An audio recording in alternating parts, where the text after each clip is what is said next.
Halo, kembali lagi dengan saya, Lim Jun Butar-Butar. Kita akan mempelajari dua materi. Yang pertama, energi dan daya listrik. Yang kedua, biaya listrik rumah tangga. Nah, jangan lupa untuk like, komen, dan subscribe channel ini supaya kamu mendapatkan video terbaru mengenai ilmu IPA.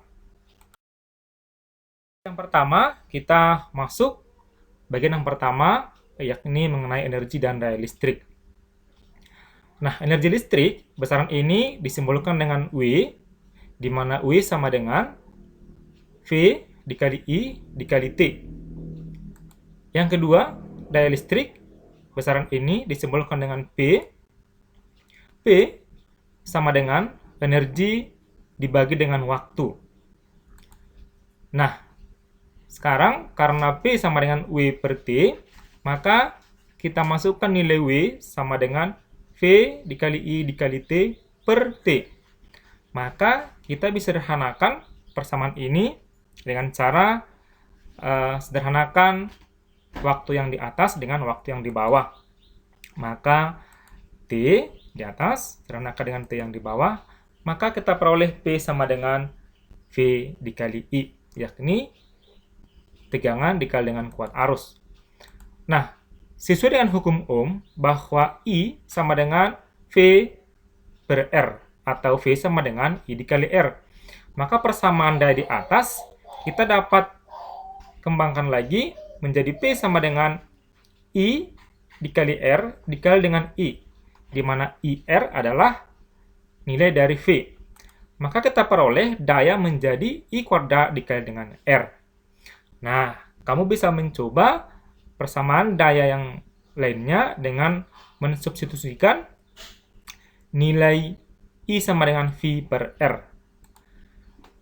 Di mana, atau dengan W sama dengan energi, V sama dengan beda potensial, I sama dengan kuat arus, T. Nah, harusnya T ini adalah T kecil, yakni waktu, R sama dengan hambatan, dan P sama dengan daya listrik.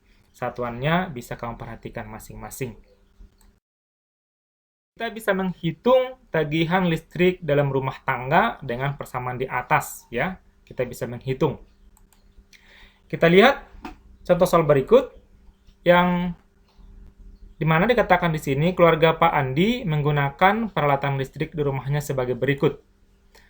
Nah, di sini ada nama peralatan listrik, daya alat, bersatuan watt, dan lama pemakaian dalam satu hari dalam satuan jam.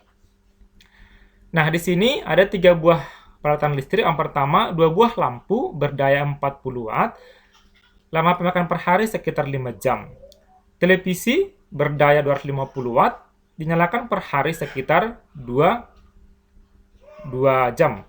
Kulkas berdaya 250 dinyalakan per hari sekitar 24 jam. Di bawah dikatakan jika tarif listrik Rp500 per kWh dan biaya administrasi Rp10.000.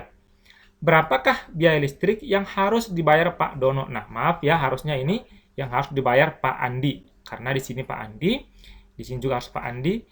Berapakah biaya listrik yang harus dibayar Pak Andi ke PLN selama 1 bulan? Di mana di sini dikatakan sebulan sama dengan 30 hari.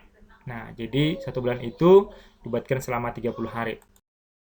Di sini bisa kita buat penyelesaiannya. Ingat bahwa biaya listrik yang harus dibayar adalah tergantung besar pemakaian energi listrik yang terpakai. Jadi, besar biaya listrik itu tergantung dengan energi listrik yang terpakai dalam rumah tangga. Nah, sekarang kamu ingat dari persamaan di atas tadi bahwa daya itu sama dengan energi per waktu. Berarti untuk mencari energi ini sama dengan W sama dengan daya dikali waktu atau P dikali waktu. Nah, berarti sekarang mari kita hitung masing-masing energi yang terpakai setiap peralatan arus listrik. Nah, yang pertama di sini ada energi lampu sama dengan 2 dikali 40, yang mana 2 ini adalah jumlah lampu sedangkan 40 adalah daya masing-masing lampu. Maka 2 dikali 40 dikali dengan waktu. Waktu ini adalah 5 dikali 30. 5 ini adalah lama pemakaian per hari. Sedangkan 30 pemakaian selama 1 bulan. Jadi di sini P dikali dengan waktu. Sama dengan 2 kali 40 sama dengan 80. 5 dikali 30 sama dengan 150. Maka diperoleh hasilnya 12.000 WH atau 12.000 Watt-hour. Karena pemakaian arus listrik dibayar dalam satuan kWh, maka 12.000 WH harus kita konversi terlebih dahulu ke satuan kWh. WH ke kWh dibagi 1000. Maka 12.000 WH sama dengan 12 kWh. Nah, energi pemakaian yang kedua adalah televisi. Energi televisi yang terpakai sebulan sama dengan daya dikali waktu, yakni 240 dikalikan 2 dikali 30. 2 ini adalah lama pemakaian per hari dikali dengan selama 1 bulan, 30 hari. Sama dengan 240 dikali dengan 60. Sama dengan diperoleh 14.400 WH. Sama seperti yang tadi, kita konversi terlebih dahulu dalam satuan kWh. 14.400 sama dengan 14,4 kWh. Energi yang ketiga adalah energi yang terpakai oleh kulkas, yakni 240 dikali 24 kali 30 sama dengan diperoleh 240 dikali 720. Hasilnya adalah 172.800 WH. Hasil konversinya ke kWh menjadi 172,8 kWh. Karena WH ke kWh adalah dibagi 1000. Maka kita total berapa pemakaian energi semua alat listrik ini. Nah, sekarang kita jumlahkan, kita totalkan. Maka kita peroleh nanti 12 ditambah 14,4 ditambah 172,8 kWh, maka diperoleh 199,2 kWh. Jadi, total energi terpakai di rumah Pak Andi dalam 1 bulan adalah 199,2 kWh. Nah, sekarang bagaimana kita menghitung biaya listrik yang harus dibayarkan ke PLN? Mari kita lihat. Nah, biaya tagihan listrik sama dengan adalah energi total yang terpakai 1 bulan dikali dengan biaya per kWh. Tadi di soal dikatakan biayanya adalah Rp500 per kWh. Maka tagihannya menjadi W total dikali Rp500 ditambah dengan biaya administrasi. Karena tadi di soal dikatakan ada biaya tambahan untuk biaya administrasi. Hasilnya adalah energi terpakai adalah 199,2 kWh dikali dengan Rp500 ditambah dengan Rp10.000 biaya administrasi. Maka di sini diperoleh 199,2 kWh dikali 500 sama dengan 99,6 Rp99.600 ditambah dengan 10.000. Maka diperolehlah total biaya yang harus dibayar Pak Andi ke PLN ialah Rp109.600. Nah, begitu ya cara menghitung pemakaian tagihan listrik yang harus dibayarkan setiap rumah tangga dalam 1 bulan. Ini contoh, nanti bisa kamu coba untuk soal berikutnya. Materi berikutnya adalah transformator atau trafo. Nah, di sini bisa kita lihat skema daripada trafo. Jadi, trafo itu ada berupa kumparan yang terdiri dari 2 bagian utama. Sebenarnya ada kumparan primer, kemudian ada kumparan sekunder. Nah, kumparan primer ini terdiri dari, kemudian di tengahnya di sini ada berupa inti besi ya, ada inti besi di sini bagian tengah. Nah, kumparan primer ini sebagai dikatakan input daripada tegangan, sedangkan kumparan sekunder sebagai output atau keluaran tegangan. Nah, kumparan primer ini di sini ada IP, artinya kuat arus primer, VP adalah tegangan primer, dan NP besar lilitan primer. Sedangkan pada kumparan sekunder ada IS, artinya arus sekunder, ada VS, tegangan sekunder, dan NS adalah jumlah lilitan sekunder.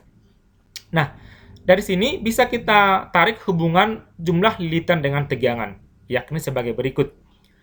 NP per NS, yakni lilitan primer per lilitan sekunder, itu sama dengan tegangan primer per tegangan sekunder. Nah, jadi di sini bisa kita peroleh persamaannya NP per NS sama dengan VP per VS. Nah, berikutnya dari sini bisa kita lihat juga hubungan antara kuat arus dengan tegangan. Nah, apa itu? Bahwa daya primer sama dengan daya sekunder. Tadi kita sudah pelajari bahwa daya itu sama dengan tegangan dikali dengan kuat arus. Maka daya primer sama dengan VP dikali dengan IP sama dengan VS dikali dengan IS. Nah, dengan NP adalah jumlah lilitan kumparan primer, NS jumlah lilitan kumparan sekunder, VP tegangan pada kumparan primer, VS tegangan pada kumparan sekunder, IP kuat arus kumparan primer, sedangkan IS kuat arus kumparan sekunder, VP daya primer, dan VS daya sekunder. Nah, kita juga bisa lihat bahwa ternyata trafo itu ada dua jenis, yakni trafo step up dan trafo step down. Sebenarnya fungsi trafo itu ada dua, yakni menaikkan atau menurunkan tegangan. Nah, dikatakan dia trafo step up, yaitu menaikkan tegangan apabila tegangan sekunder itu lebih besar daripada tegangan primer, sedangkan jumlah lilitan sekunder lebih besar dari lilitan primer, kan tetapi arus listrik sekunder lebih kecil dari arus primer. Sedangkan trafo step down, yakni berciri-cirikan bahwa VS lebih kecil dari VP, NS lebih kecil dari NP, dan IS lebih kecil daripada IP. Nah, supaya kamu lebih paham, mari kita selesaikan soal berikut. Nah, di sini ada contoh soal yang akan kita pelajari supaya kamu lebih paham. Nah, perhatikan gambar berikut. Nah, jadi ini gambarnya. Di gambar ini dikatakan bahwa, jadi ingat ya, yang VP ini berarti sebagai kumparan primer, sedangkan ada di sini VS sebagai kumparan sekunder. Di sini ada NP berbanding NS sama dengan 10 berbanding 1. Di sini VP, tanda tanya artinya yang akan dicari, sedangkan tegangan sekunder sama dengan 24 volt. Nah, apa yang ditanya? Diminta pada soal, tentukanlah tegangan primer atau VP dan B jenis trafo ya, ini jenis trafo. Nah, mari kita buat solusinya.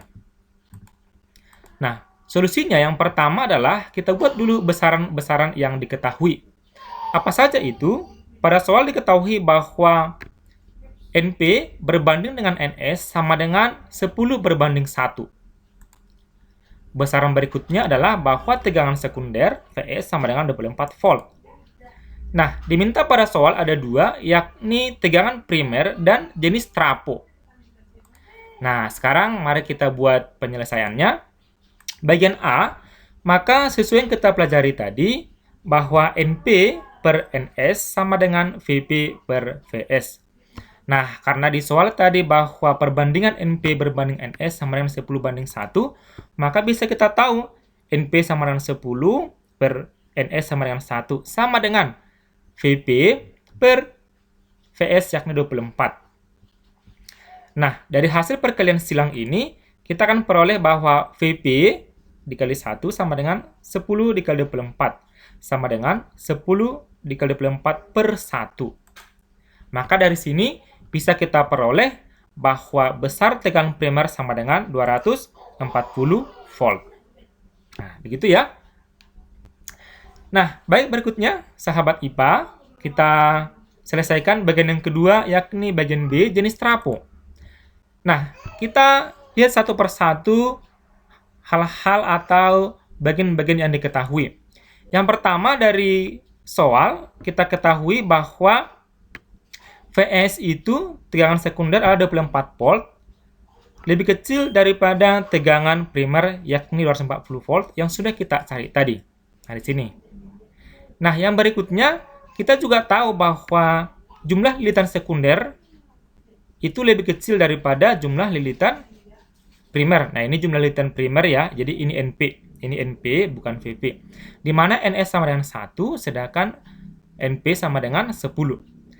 Nah, sesuai yang tadi kita pelajari bahwa trafo step up itu ada ciri-cirinya. Di sini bisa terlihat VS lebih besar daripada VP, NS lebih besar daripada NP, IS lebih kecil daripada IP, sedangkan trafo step down VS lebih kecil daripada VP, NS lebih kecil daripada NP, dan IS lebih besar daripada IB. Nah, dari sini bisa kita ketahui bahwa jenis trafo ini adalah step down. Kenapa? Karena VS lebih kecil daripada VV, NS lebih kecil daripada NP. Nah, ternyata tidak sulit kan, sahabat IPA, untuk mencari solusi daripada tegangan sekunder atau mencari tegangan primer. Yang penting kamu paham bagaimana persamaan untuk mencari hubungan antara NP, NS, VP, VS, dan hubungan daya primer dengan daya sekunder. Demikian video kali ini, sahabat IPA. Semoga materi yang baru kita pelajari ini dapat kamu pahami dan dapat kamu terapkan dalam penyelesaian soal-soal berikutnya. Baik, berikutnya kita akan berjumpa kembali dengan saya dalam video-video menarik berikutnya, terutama mengenai hal-hal IPA dengan saya Lim Jun Butar-Butar. Jangan lupa untuk kamu subscribe channel ini supaya kamu bisa mendapatkan video-video terbaru mengenai IPA, biologi, dan fisika. Terima kasih.